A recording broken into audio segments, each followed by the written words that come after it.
Hi అండి. సొరచేప ముక్కలు చూడండి ఫ్రెండ్, ఎంత బాగున్నాయి కదా. ఇన్ని రోజుల నుంచి నేను వినడమే కానీ నేను ఎప్పుడు సొరచేపను చూడలేదు, తినలేదు. అసలు విచిత్రం అంటే ఇప్పుడేనండి కోస్తున్నానంటే నాకైతే మస్తు సంతోషం అవుతుంది. సొరచేప పేరున్నా కాబట్టి ఇప్పుడైతే కోస్తున్నా వాటిని నా చేతులతో కాబట్టి మస్తు సంతోషం అవుతుంది. చూడండి ఒకసారి నా ముఖంలో నా నవ్వు కనిపిస్తుంది కదా మీకు. ముక్కలు మాత్రం గట్టిగా ఉన్నాయి ఫ్రెండ్. ఇన్ని చేపలు కోసినా కానీ ఇదే ఫస్ట్ టైం సొరచేప కోయడం. ఎంత బాగున్నాయి చూడండి. అంత ముళ్ళు లేదు, బొక్క లేదు, ఏం లేదు. మస్తు అంటే మస్తు ఉన్నాయి ముక్కలు. ఆయిల్ కాగిందండి.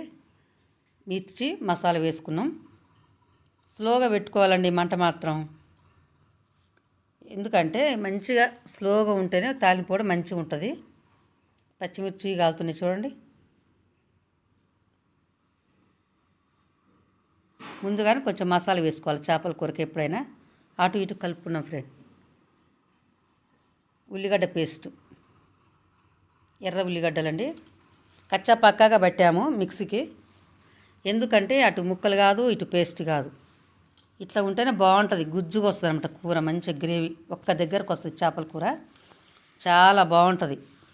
పచ్చివాసన లేకుండా ఇలా తాలింపులో కాసేపు ఉడికించుకోవాలి ఫ్రెండ్. సిమ్లో పెట్టి అడుగంటకుండా ఊరికే ఇట్లా కలుపుకోవాలి. చూడండి ఎంత బాగా మగ్గుతుందో పేస్ట్. కొంచెం ఉప్పు కూడా ఇప్పుడే వేసుకుందాం. మంచిగా 4 పక్కల కలిసేలాగా కలబెట్టుకుందాం ఫ్రెండ్. చూడండి నూనె చేపల కూరకి ఎక్కువగా పడుతుందండి. కొంచెం ఆయిల్ ఎక్కువనే వేసాను చూడండి కదా.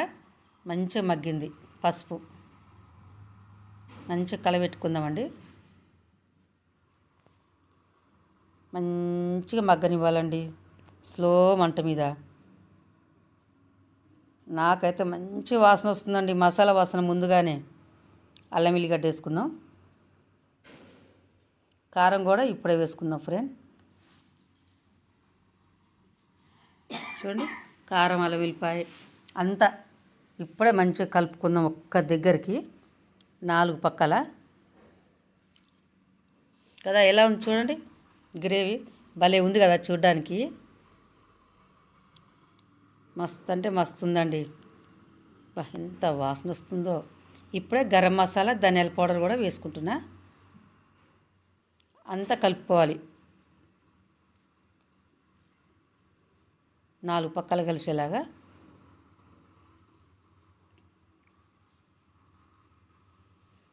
చూడండి ఒక్క దగ్గరికి అయింది కదా పేస్ట్ మొత్తం.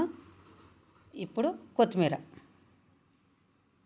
కొంచెం అటు ఇటు అందామండి గంట తీసుకొని. వావ్, చేప ముక్కలు వచ్చేసినాయి. ఇలా వేసుకోవాలి. బాగున్నాయి కదా. ఒక్కొక్క ముక్క చూడండి మన అరచేతి మందాలు ఉన్నాయి నీట్గా. మొత్తం కలిపేసుకున్నానండి ఇప్పుడే. మొత్తం పేస్ట్, మొత్తం అల్లం వెల్లిపాయ పేస్టు, కారం, ఉప్పు, పసుపు మొత్తం చేప ముక్కలు పట్టేలాగా బాగా కలుపుకున్నానండి. ఒక్క ముక్క కూడా లేకుండా మొత్తం చూడండి ఎలా కలుపుకున్నానో. మగ్గుతుందండి చూడండి. ఒక్క నిమిషం పాటు మగ్గనిచ్చిన.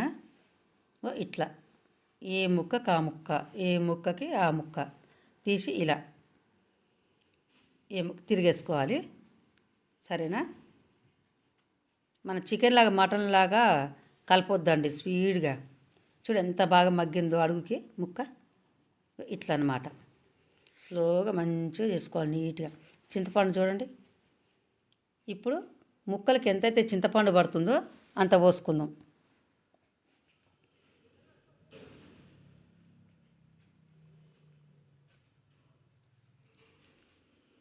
ఇంకా కొంచెం పోసుకుందామండి. ఇది సరిపోయేలాగా లేదు పులుపు.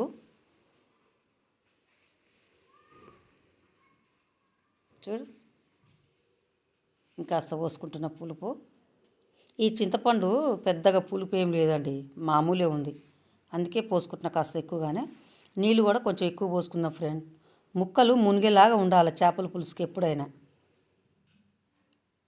చూడండి ఇంకాస్త పోసుకుందాం. ఇప్పుడు సరిపోతుందండి పులుపు. పులుపు కానీ పులుసు కానీ ఇలా ఉండాలి. ఉప్పు సరిపోలేదు, ఉప్పు వేసుకుంటున్నానండి. ఇప్పుడే సరిపోని వేసుకోవాలి, మంచిగా ముక్కకు పడుతుంది ఉప్పు కానీ కారం కానీ. ఒక్కసారి కలుపుకుందాం మంచిగా. కలుపుకొని ఒకసారి మూత పెట్టుకుందాం ఫ్రెండ్. చూడండి, వావ్, ఎట్లా ఉడికి పొగలు ఎట్లా వస్తుంది చూడండి, ఒక్కసారి ఉడుకుతుంది చూడండి ఫ్రెండ్. చేప ముక్కలు నూనె కారం అన్నీ కొట్లాడుకుంటున్నాయంట గిన్నెలో. ఆయిల్ అని కారం ఒక సైడ్ పోయి ముక్కలన్నీ ఒక సైడ్ వచ్చినాయి చూడండి ఫ్రెండ్. ఒకసారి కలబెట్టుకుందామండి. ఇప్పుడు మళ్ళీ మూత పెట్టుకుందాం, కాసేపు ఉందాం ఫ్రెండ్. 5 సెకండ్లలో అవుతుంది. కథం కొత్తిమీర వేసుకుందాం పైన. చిన్నగా ముక్కలు కొంచెం ఇట్లా అని కలుపుకుందాం. ఎంత బాగున్నాయో సొరచేప ముక్కలు, చూస్తుంటేనే నోరు ఊరిపోతుందండి నాకు. అయిపోయింది ఫ్రెండ్ కూర. సరేనా?